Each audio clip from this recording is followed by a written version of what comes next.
मध्य प्रदेश 67वां स्थापना दिवस मना रहा है। इतने साल के सफर में प्रदेश ने कई उतार चढ़ाव देखे, विकास के कई आयाम भी गढ़े, लेकिन कुछ चुनौतियां अब भी हैं जिससे सबको मिलकर निपटना है। क्या हैं वो चुनौतियां, इस रिपोर्ट में आप देखिए।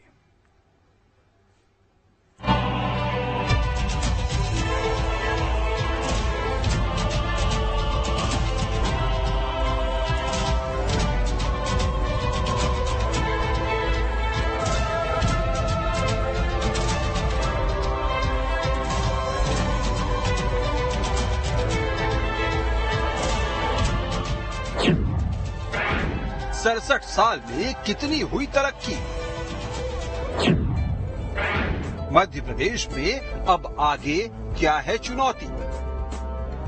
एक वक्त था जब मध्य प्रदेश को बीमारू राज्यों में गिना जाता था, लेकिन अब प्रदेश न सिर्फ विकसित राज्यों में शामिल हो गया है, बल्कि सफलता के शिखर पर भी अपना नाम लिख रहा है। आपको जानकर ताज्जुब होगा कि मध्य प्रदेश की विकास दर 19.7% हो गई है।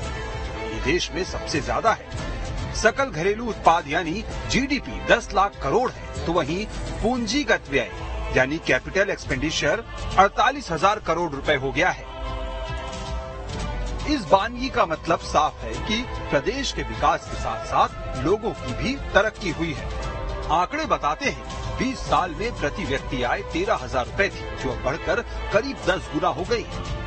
2003 में सिंचित भूमि का रकबा 7 लाख हेक्टेयर था, जो बढ़कर 49 लाख हेक्टेयर हो गया है। 2025 तक इसे 65 लाख हेक्टेयर करने का लक्ष्य है।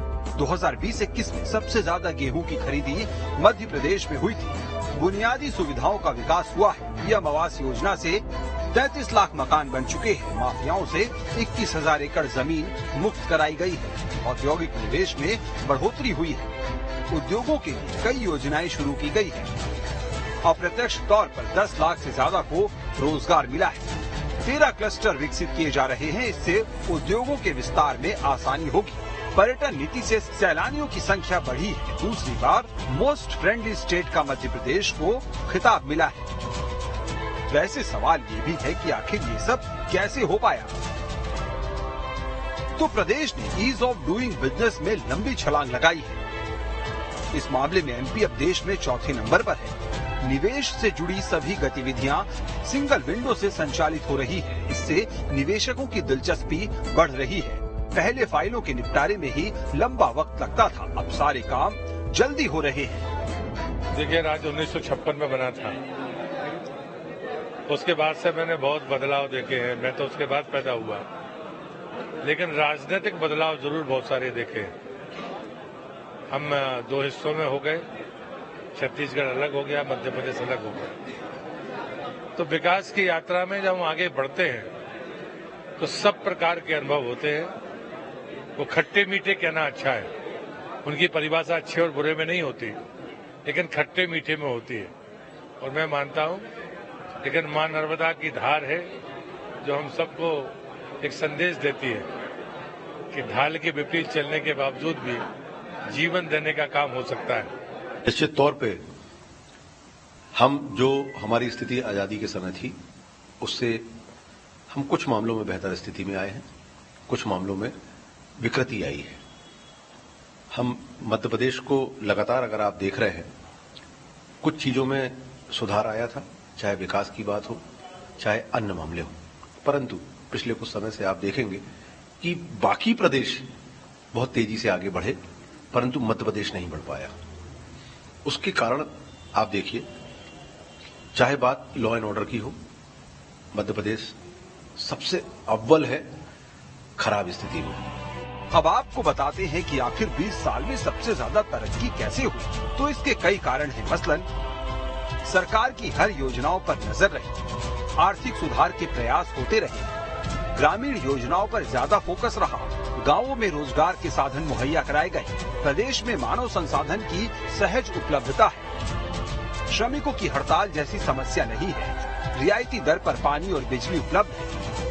यही वो फैक्टर रहे जिसकी वजह से प्रदेश ने विकास के कई आयाम गढ़े। आपको बताते हैं कि आखिर चुनौतियां क्या है। ग्रामीण इलाकों में पेयजल, नल जल के टारगेट को पाना है, शिक्षा को और बेहतर करना है, रोजगार के अवसर और पैदा करने हैं, उद्योगों को विस्तार देना है। ये वो काम है जिन्हें सरकार को प्राथमिकता में करने हैं। मध्य प्रदेश को तो बहुत बदलते हुए देखा है।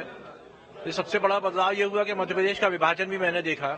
छत्तीसगढ़ हमारे प्रदेश से अलग हो गया और तब इस बात की आशंका व्यक्त की गई थी कि छत्तीसगढ़ में चूंकि बहुत खनिज, विद्युत उत्पादन और राजस्व का भंडार था, तो एक आशंका थी कि मध्य प्रदेश इसके बाद आर्थिक दृष्टि से बहुत विपन्न हो जाएगा, पिछड़ा हो जाएगा।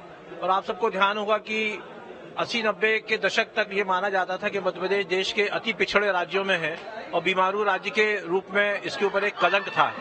किंतु अब हम ये कह सकते हैं गर्व के साथ कि बीते 20 वर्ष में मध्य प्रदेश ने काफी बड़ी छलांग लगाई है और अपेक्षा के विपरीत कृषि के क्षेत्र में हमने जो तरक्की की है वो निश्चित रूप से आज हम पंजाब और हरियाणा से ज्यादा गेहूं उत्पादन करने की स्थिति में आ गए हैं।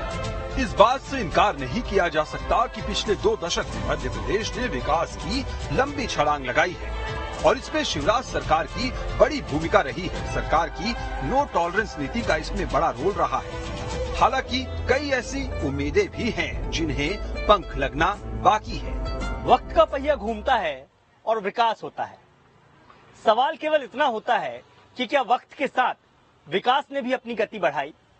मध्य प्रदेश की कथा में यही सबसे बड़ा पॉइंट है। 67 साल में मध्य प्रदेश में विकास हुआ, लेकिन विकास किस गति से हुआ, ये इस बड़ा सवाल है। आरोप प्रत्यारोप राजनीतिक दौर में तो चलते हैं, लेकिन आज मध्य प्रदेश कहीं न कहीं बाकी राज्यों से तरक्की की राह में आगे बढ़ा है। चुनौतियां आगे बहुत सारी हैं।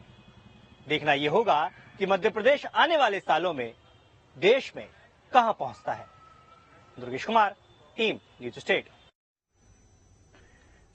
अब इसमें खबर तो यह है कि सरकार ने आमदनी बढ़ाने पर खास जोर दिया है। इससे आर्थिक विकास को बल मिला, जिससे विकास को रफ्तार मिली और लोगों की उम्मीदों को भी पंख लगे हैं। वहीं राहुल गांधी की भारत जोड़ो यात्रा पर